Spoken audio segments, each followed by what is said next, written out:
चलो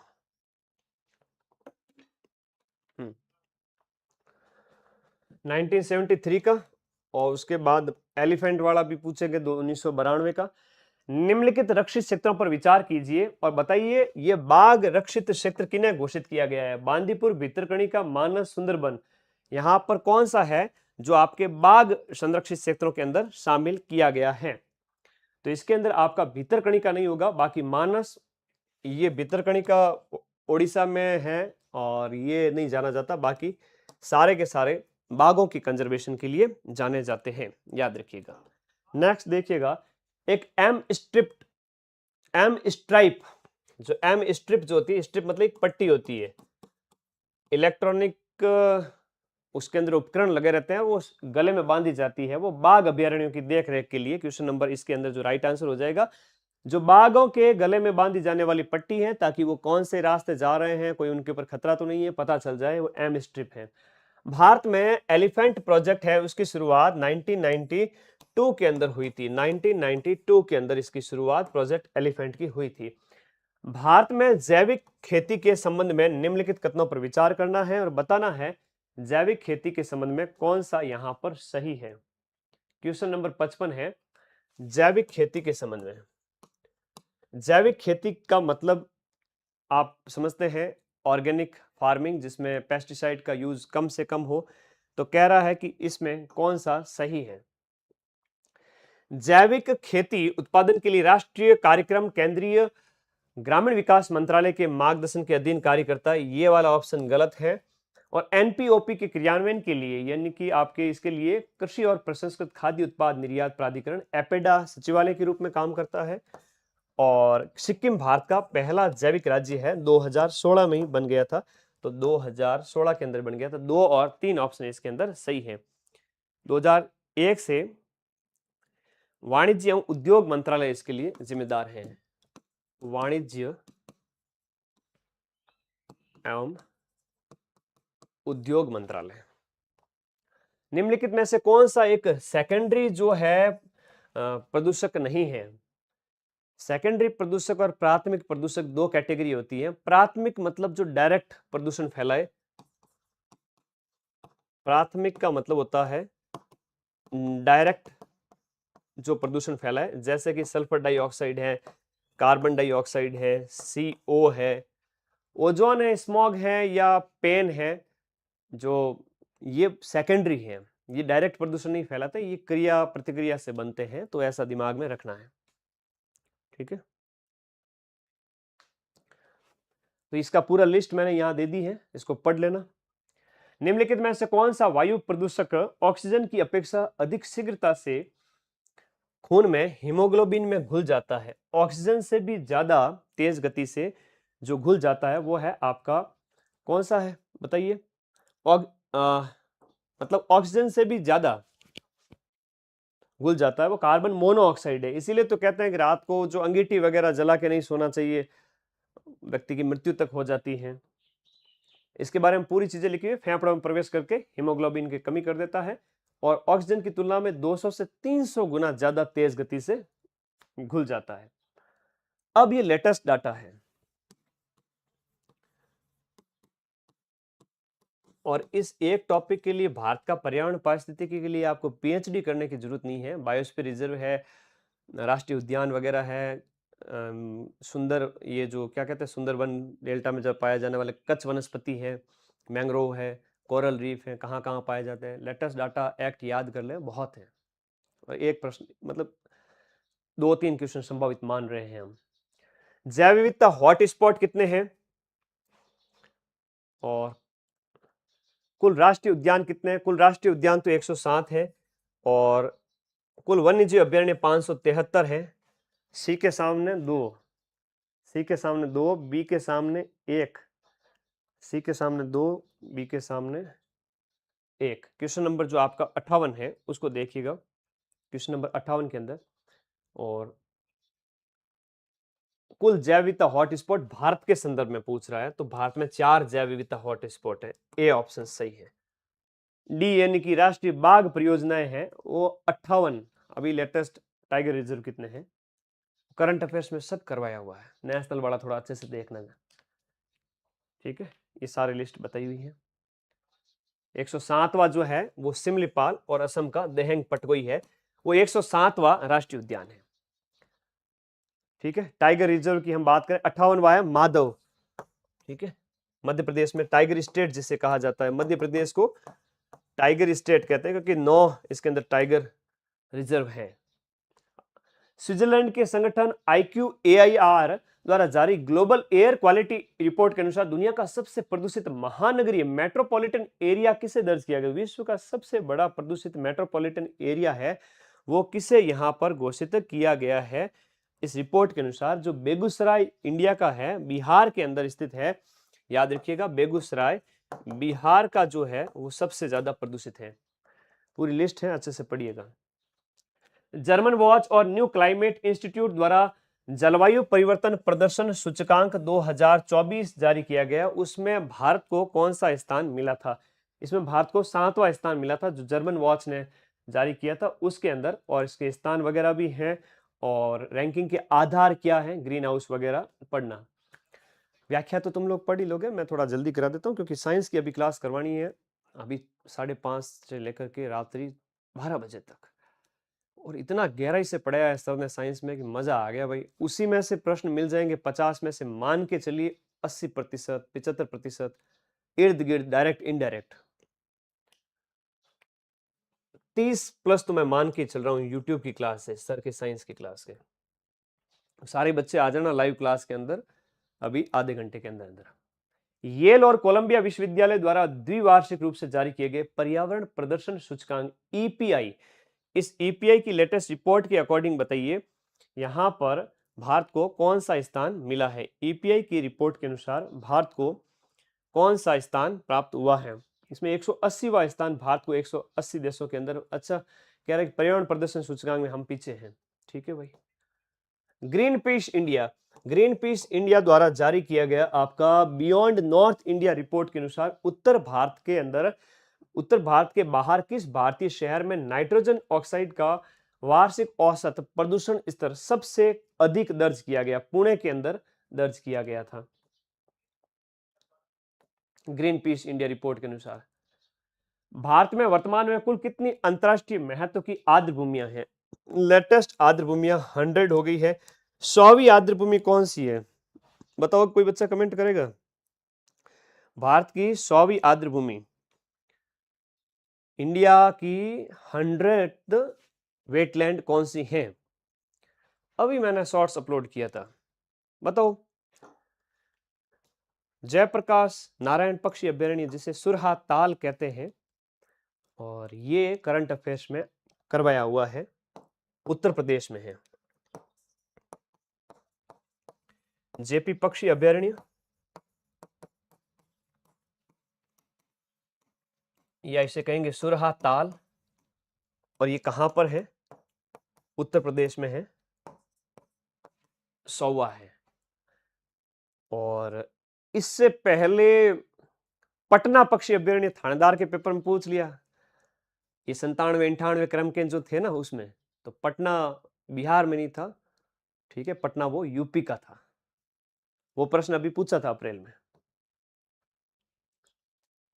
100वीं साइट है, हो गई है। सबसे ज्यादा है वो तमिलनाडु के अंदर 20 है।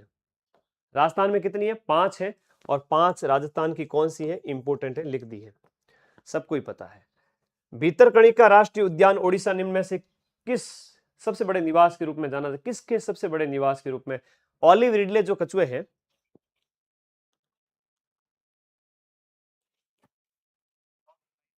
हाँ जी, वॉइस वगैरह का बड़ा दिक्कत रहती है थोड़ा रिसेंटली।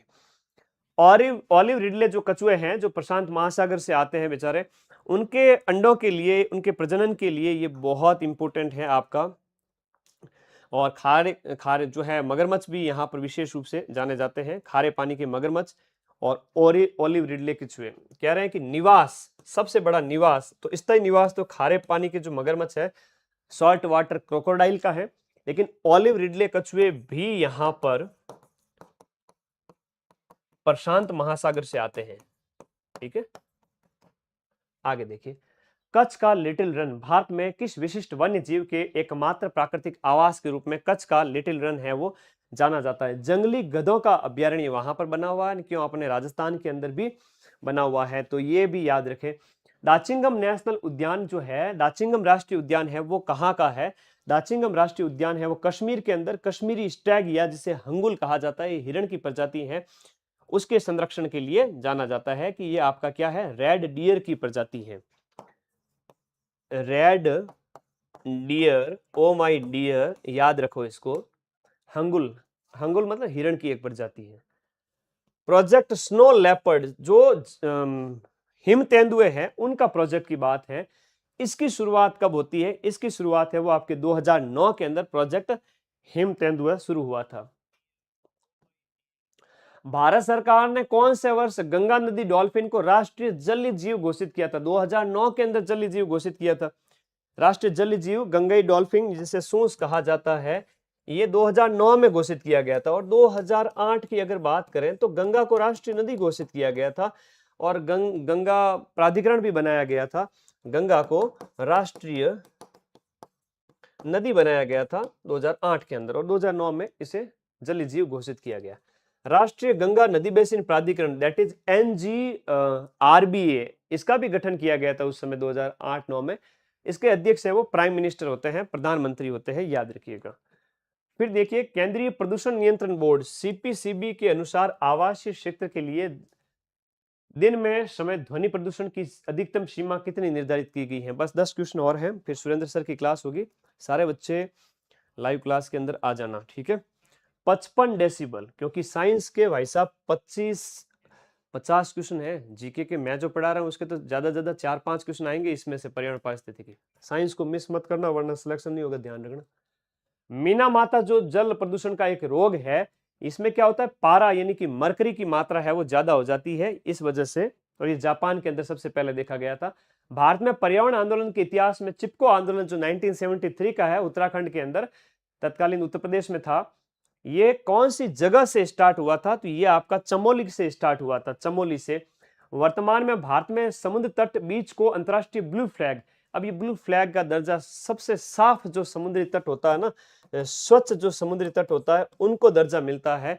और लेटेस्ट डाटा के अनुसार आप देखो, क्वेश्चन नंबर आपका जो है 18 बीच है, इनको ये डाटा जो है मिल चुका है, ये विशेष ध्यान रखें। बस 10 मिनट की क्लास और है, याद रखिए। आगे देखिएगा, आगे वर्तमान में भारत के कुल कितने बायोस्फीयर रिजर्व को यूनेस्को के मैन एंड बायोस्फीयर कार्यक्रम MAB में शामिल किया गया? ये SI के एग्जाम में पूछा गया था अभी अप्रैल के अंदर, ठीक है। तो ये आपके 13 है जिन्हें शामिल किया गया है। 13 में से कौन कौन से हैं वो मैप के अंदर स्टार लगाए हुए हैं, ठीक है। थैंक यू सर, आपने जी, अच्छा एक इकोनॉमी की क्लास भी लगा देंगे। अरे लगा दूंगा 2 क्लासें और, चिंता मत करो, आराम से 1 घंटे में इसको पढ़ सकते हो। 13 की लिस्ट कौन सी बताया हुआ है? देखो, पहला है नीलगिरी को शामिल किया गया था 2000 के अंदर, वैसे नीलगिरी 86 में बन गया था। भारत वन स्थिति रिपोर्ट के अनुसार कौन सा मिलान सही है? दिए गए ऑप्शन के अनुसार भारत वन स्थिति रिपोर्ट के अनुसार यहाँ पर कौन सा मिलान है वो सबसे सही है? क्षेत्रफल की दृष्टि से सर्वाधिक वन आवरण है MP के अंदर है, बाकी गलत है, बाकी मैंने लिखवा दिया है आपको, व्याख्या के अंदर लिखा हुआ है, पढ़ लेना। भारत वन स्थिति रिपोर्ट के अनुसार भारत का कुल वन क्षेत्र 2023 की लेटेस्ट वन रिपोर्ट है, उसके अनुसार कुल वन और वृक्ष आवरण देश के कुल भौगोलिक क्षेत्र का कितना प्रतिशत हिस्सा है वो वर्तमान के अंदर भारत के अंदर है? तो ये जो डाटा है वो आपको याद रखना है, ये डाटा है 25-17 हो जाता है, 25-17 हो जाता है। वन रिपोर्ट के अनुसार भारत के कुल वनस्पति आवरण की बात करें तो वनस्पति आवरण है भारत के अंदर कुल कितना है? वनस्पति आवरण है 0.15 है। वनस्पति आवरण जो देश के कच्छ वनस्पति की बात है, मैंग्रोव जो वनस्पति है, कच्छ वनस्पति है, जो मैंग्रोव पेड़ है वो 0.15% यानी कि लगभग 5000 वर्ग किलोमीटर के एरिया में फैले हुए हैं। वन रिपोर्ट के अनुसार भारत में बांस आधारित बैम्बू बियरिंग जो आपका एरिया है उसका विस्तार है वो कितने प्रतिशत क्षेत्र पर है? तो 5227 वर्ग किलोमीटर एरिया पर है। मतलब इसका जो विस्तार जो है 5227 है। वन रिपोर्ट के अनुसार सर्वाधिक सर्वाधिक 11% योगदान देने वाली वृक्ष प्रजाति है वो लेटेस्ट कौन सी है? वो साल के पेड़ हैं जिसे शौरा रोबस्टा भी कहा जाता है। ये आपका सागौन सेकंड नंबर पे आता है, चीड़ थर्ड नंबर पे आता है। वन रिपोर्ट के अनुसार भारत वनों के बाहर पेड़ ट्री आउटसाइड फॉरेस्ट टॉफ की जो योजना है, सर्वाधिक मात्रा में कौन से पेड़ हैं वो इसके अंदर रोपे गए हैं। इस रिपोर्ट के अनुसार देखें तो आम के पेड़ हैं ट्री आउट ऑफ फॉरेस्ट, और राजस्थान में भी इसका प्रोजेक्ट शुरू किया गया है, ट्रीज आउटसाइड फॉरेस्ट। ज्यादा से ज्यादा आम के पेड़ हैं वो इसमें लगाए गए हैं। ठीक है, भारत तीसरे स्थान पर रहा है कृषि खाद्य संगठन की रिपोर्ट के अनुसार अक्टूबर के अंदर आपके वार्षिक वन क्षेत्रफल की वृद्धि के मामले में। वर्तमान आधिकारिक आंकड़ों के अनुसार भारत में कुल सामुदायिक रिजर्व की संख्या है वो आपके कितनी हो जाती है? सामुदायिक रिजर्व की संख्या 220 है। ठीक है, शांत घाटी है वो आपके साइलेंट वैली है वो कर्नाटक की है। ठीक है, शांत घाटी जो है कर्नाटक के अंदर है। यहीं पर 1970 के दशक में आंदोलन चलाया गया था जल विद्युत परियोजना। एक सींग वाले गैंडे के लिए आपका काजीरंगा नेशनल पार्क है जो असम के अंदर स्थित है। दाचिंगम राष्ट्रीय उद्यान हंगुल के लिए जाना जाता है। भितरकणिका राष्ट्रीय उद्यान और सिमलीपाल भारत के कौन से राज्य में? ओडिशा के लिए है, और यहाँ पर वो मगरमच्छ और ओलिव रिडले कछुए हैं, बड़े फेमस है। बाघ और हाथी भी है। पिन वैली राष्ट्रीय उद्यान, अब राष्ट्रीय उद्यान तो मैंने पूरे अलग से करा दिया, अब इसके लिए तो मैं पूरा अलग से क्या ही करूं। पिन वैली वाला है वो हिमाचल प्रदेश के अंदर है, याद करके रखना। लाहौल स्पीति, थामिन मृग जिसे संगाई कहते हैं वो भारत में किस एकमात्र राज्य के अंदर आपका थामिन मृग यानी जिसे संगाई कहा जाता है वो पाया जाता है? मणिपुर के अंदर। डांसिंग हिरण भी मणिपुर के। सीईटी की डेमो क्लास ऐप डाउनलोड करो, ऐप के अंदर कम से कम 5-7 क्लासें डेमो में पढ़ी है, और यूट्यूब पर सारे टीचर पढ़ा रहे हैं, और माइंड मैप पे पढ़ा हुआ 90% पेपर में आएगा। और यूं भटकते रहे इधर उधर तो फिर कैसे सिलेक्शन होगा? इसलिए माइंड मैप का बैच परचेज करो, सीईटी वाला पढ़ना शुरू करो, है ना। क्वेश्चन 90% मिलाने की जिम्मेदारी हमारी है। तो इसे डांसिंग हिरण भी कहेंगे। मणिपुर की लोकटक जो झील है वहां पर पाया जाता है। IUCN की गंभीर रूप से क्रिटिकली एंडेंजर्ड की सूची में शामिल है और भारत के घास के मैदानों में पाया जाता है। ऐसा कौन सा है जो घास के मैदानों में पाया जाता है और एंडेंजर्ड है? ग्रेट इंडियन बस्टर्ड यानी गोडावर्ण है जो राष्ट्रीय मरु उद्यान जैसलमेर में पाया जाता है। गंगा नदी की डॉल्फिन को राष्ट्रीय जल जीव 2009 के अंदर घोषित किया गया था। वैश्विक पर्यावरण रिकॉर्ड जो मॉन्ट्रेक्स रिकॉर्ड होता है ना, मॉन्ट्रियो रिकॉर्ड जो होता है, उस मॉन्ट्रेक्स रिकॉर्ड के अंदर आपके वर्तमान में भारत के कौन से स्थान आर्द्र भूमियां जो होती है ना उन्हें शामिल किया जाता है मॉन्ट्रेक्स रिकॉर्ड के अंदर, और ये आपका लोकटक झील और केवलादेव भरतपुर को शामिल किया गया है। आर्द्र भूमियां होती है उनको शामिल करते हैं मॉन्ट्रेक्स रिकॉर्ड के अंदर, आर्द्र भूमि को शामिल करते हैं। नीलगिरी जो तहार होता है वो जो सुर्खियों में है, लुप्त प्राय जो बकरी जो होती है उसे वो कहाँ पाया जाता है? पश्चिमी घाट में पाया जाता है। क्लाउडेड लेपर्ड जो है, क्लाउडेड लेपर्ड के संबंध में प्रश्न है। ये क्लाउडेड लेपर्ड जो है वो आपका त्रिपुरा के अंदर। भारत के किस क्षेत्र को संसार का सबसे बड़ा प्रजनन स्थल कहा जाता है जहां पर लाखों ओलिव रिडले कछुए हैं वो अंडा देने के लिए आते हैं? ये है आपका ओडिशा के अंदर गहीर माता वन्यजीव अभयारण्य। ग्रेट इंडियन हॉर्नबिल है वो हॉर्नबिल अपने कौन से आवास में सबसे ज्यादा पाया जाता है? ग्रेट इंडियन हॉर्नबिल की हम बात करें तो ये पश्चिमी घाट के सदाबहार क्षेत्र में, वेस्टर्न घाट महाराष्ट्र वगैरह में। तो ये क्लास का एंड होता है। धन्यवाद, और आप सभी को ऑल द बेस्ट, है ना, ऑल द बेस्ट कि आपका सिलेक्शन हो जाए। ये लगभग 100 क्वेश्चन थे। ये पीडीएफ में अभी टेलीग्राम पे डाल दूंगा। बायोस्फीयर रिजर्व, राष्ट्रीय उद्यान, मैंग्रोव, कोरल रीफ, कुछ एक्ट याद कर लेना, कुछ संस्थान याद कर लेना, इससे बाहर क्वेश्चन नहीं जाएगा। भारत का वन, भारत के वन क्षेत्र, है ना, लेटेस्ट वन रिपोर्ट 2023 वाली, और वन डाटा के अनुसार याद करें वन कहाँ कहाँ कैसे क्या पाए जाते हैं।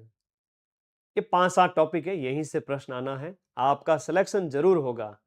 You will get success, not immediately but definitely. जिसने जितनी मेहनत की है भगवान उसको उतनी सफलता दे, लेकिन निराश मत होना जब तक रिजल्ट नहीं आए तब तक। बढ़िया सीईटी की तैयारी करना 5 तारीख के बाद में, और जम के पढ़ो, रिजल्ट आपके पक्ष में ही आएगा। धन्यवाद। कैसी लगी क्लास? बढ़िया। Okay okay, thank you thank you. अभी भी वो अपने सारे बच्चे जितने साथी लाइव जुड़े हुए हैं, मैं भी अभी आ रहा हूँ 15-20 मिनट में लाइव वापस साइंस वाले गुरुजी के साथ में। ठीक है, आ जाना सभी साथी। All the best. जय हिंद। Thank you.